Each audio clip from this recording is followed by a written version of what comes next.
शिवाय coaching centre में आपका स्वागत है। ये सेशन ऑडियो सेशन रहने वाला है, तो मैं उम्मीद करता हूँ कि आप अपने एंड से कनेक्ट करने का कोशिश करेंगे। तो ये सेशन अभी 6th क्लास से लेकर 8th तक की क्लास के बच्चों के लिए और उनके पेरेंट्स के लिए बहुत फ्रूटफुल होने वाला है, क्योंकि पेरेंट्स को अप्लाई कराना है, उनका रिस्पॉन्सिबिलिटी है। तो देखिए, हम ये समझते हैं कि 6 से लेकर 8 तक का पढ़ाई जो है, वो इतना इम्पोर्टेंट क्यों है हमारे लाइफ के लिए। जैसे एक ब्रिज है, 2 एंड पॉइंट को जॉइन करता है, उसी तरीके से 6, 7 और 8 जो है एलिमेंट्री एजुकेशन से हाई स्कूल तक के एजुकेशन को जॉइन करने का काम करता है। और ये ब्रिज 3 पिलर पे खड़ा है, 6, 7 और 8th, और उसका सबसे पहला पिलर 6th क्लास है। तो अगर वो खराब हो जाएगा तो वो कंस्ट्रक्शन मजबूत नहीं बन पाएगा। इसके लिए हमें उन चीज़ों को ध्यान में रख कर पढ़ाई करनी होती है। तो पहले हम देखते हैं 6th क्लास से पहले हमने क्या-क्या सीखा है। 1 से लेके 5 तक हमने क्या-क्या सीखा है।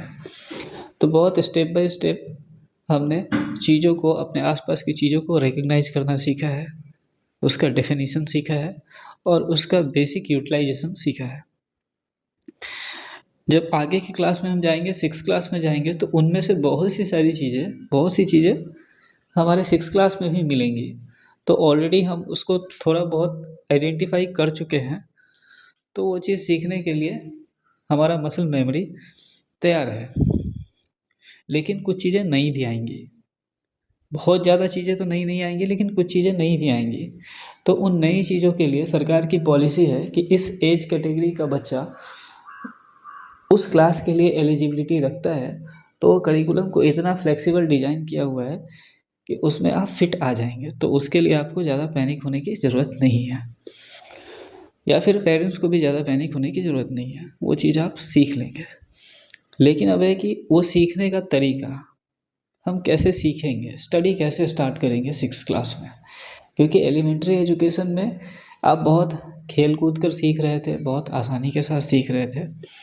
लेकिन यहाँ पे अब क्या हुआ कि थोड़ा अपग्रेडेड या एडवांस में रूप में आपको सिलेबस मिलने वाला है, और उसके लिए आपको अच्छे से प्रिपरेशन करना शुरू करना चाहिए। तो पहले हम देखते हैं कि क्या हमको सिलेबस ख़त्म करना चाहिए। इन 5 मेथड के थ्रू अपने पढ़ाई को आगे बढ़ाएँगे। सबसे पहले हमें फ़ोकस करना है कंसेप्चुअल अंडरस्टैंडिंग या साउंड अंडरस्टैंडिंग पे। इसका क्या मतलब है कि जब हम कोई टॉपिक सीख रहे होते हैं, तो सिर्फ़ क्या और उसके डेफ़िनिशन तक ही हमको सीमित नहीं रहना है। व्हाई और हाउ के बारे में जानना बहुत ज़रूरी है।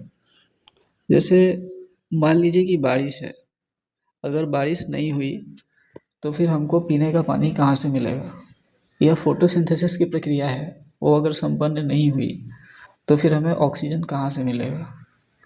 या जैसे मान लीजिए कि हम प्रैक्टिकली हर दिन अपने लाइफ में पेड़-पौधा को देख रहे हैं, तो हम पेड़-पौधा में लगा हुआ पत्ती जो है, वो लगी हुई पत्ती का कलर ग्रीन क्यों है? ये अपने खुद से क्वेश्चन करेंगे और हम अपना अंडरस्टैंडिंग डेवलप कर पाएँगे। तो इन चीज़ों को सीखना है। Engaged learning. एंगेज्ड लर्निंग का मतलब है कि आपने मिट्टी के अंदर एक सीड्स बोया और फिर वो सीड्स एक पौधा का रूप ले लिया कुछ दिन के बाद। तो हम उसमें एंगेज थे, उसमें डेली हम पानी डाल रहे थे और उसको ग्रो होते हुए देख रहे थे। तो इस तरह से हमको पढ़ाई के लिए भी करना पड़ता है। हम पढ़ाई में भी ऐसे ही, जब हम कोई टॉपिक पढ़ते रहते हैं, तो उसका असेसमेंट करते रहते हैं कि वो चीज़ हमारे दिमाग में स्टोर हो रहा है और हमारा दिमाग उसको प्रोसेस कर पा रहा है कि नहीं। तो ये एंगेज लर्निंग का पार्ट है। इसके साथ-साथ एंगेज लर्निंग में हम रियल वर्ल्ड के साथ भी चीज़ को कनेक्ट करते हैं। जैसे एग्ज़ाम्पल के तौर पे, अगर हमने मैथ्स के अंदर परसेंटेज पढ़ा है, तो हम अगर मार्केट जा रहे हैं और वहाँ से कोई सामान खरीदा, जो सामान पहले की अपेक्षा में कम या ज़्यादा उसका प्राइस हो रहा है परसेंटेज के हिसाब से, तो हम उसको रिलेट कर पाते हैं उधर। उसके साथ-साथ डिस्कशन और डिबेट भी एंगेज लर्निंग का बहुत बड़ा पार्ट है। हम अपने दोस्तों के साथ बैठ के उस पर्टिकुलर टॉपिक को डिस्कस करते हैं, डिबेट करते हैं, आर्ग्यू करते हैं, तो उससे हमारा वो टॉपिक, उस पे हमारा डीप अंडरस्टैंडिंग और डेवलप होता चला जाता है। एक फिक्स टाइम टेबल का होना बहुत ज़रूरी है। तो हम पेरेंट्स से रिक्वेस्ट करेंगे कि बच्चों के अकॉर्डिंग वो जिस टाइम में जो सब्जेक्ट पढ़ने के लिए कंफर्टेबल है, उन्हें आप छोड़ देंगे। टाइम टेबल हमारे पूरे दिन के एक्टिविटी को फ्लेक्सिबल बनाता है और वो सीक्वेंस वाइज अच्छे ढंग से अरेंज्ड होगा तो वो डेली कर पाएगा।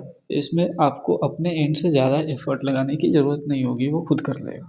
क्यूरोसिटी, बच्चों जब आप अपने पेरेंट्स के साथ कहीं घूमने के लिए जाते हैं तो उस टाइम में अगर आपने कुछ ऑब्जर्व किया और आपके मन में कोई सवाल अराइज हो रहा है तो आप अपने पेरेंट्स के सामने तुरंत रखिए। और पेरेंट्स को मैं ये सजेशन देता हूँ कि जो बच्चा कोई भी सवाल आपसे पूछ रहा है तो आप उसको एक्सप्लेन करके बताइए। इवन कि आपका रिस्पॉन्सिबिलिटी और भी ज़्यादा बढ़ जाता है कि आप उनको एम्फेसाइज़ ऐसे सवाल के लिए मत करें जिसका एक्सप्लेनेशन सिर्फ हाँ या ना में हो। उसको इंट्रोगेटिव नहीं बनाना है, आपको एक्सप्लेनेटरी बनाना है और आपको डीप में उसको समझाना है ताकि उनके अंदर वो क्यूरोसिटी की भावना डेवलप होगी और वो और भी क्वेश्चन करने के लिए उत्सुक होंगे। लास्ट में बात करते हैं फिजिकल एक्टिविटी के बारे में। तो फिजिकल एक्टिविटी के माध्यम से हमारे शरीर का मसल्स और बोन्स ग्रोथ करता है। उसके साथ साथ अगर हम आउटडोर गेम ज़्यादा खेलते हैं तो हमारा इम्यून सिस्टम डेवलप होता है और हमको जल्दी बीमारी नहीं होती है। और उसके साथ क्या है कि जब हम खेल कूद रहे होते हैं तो हम जीतने के लिए हाई कंसंट्रेशन के साथ अपना एफर्ट लगाते हैं, तो इससे हमारे अंदर वो कंसंट्रेशन पावर भी डेवलप होता है।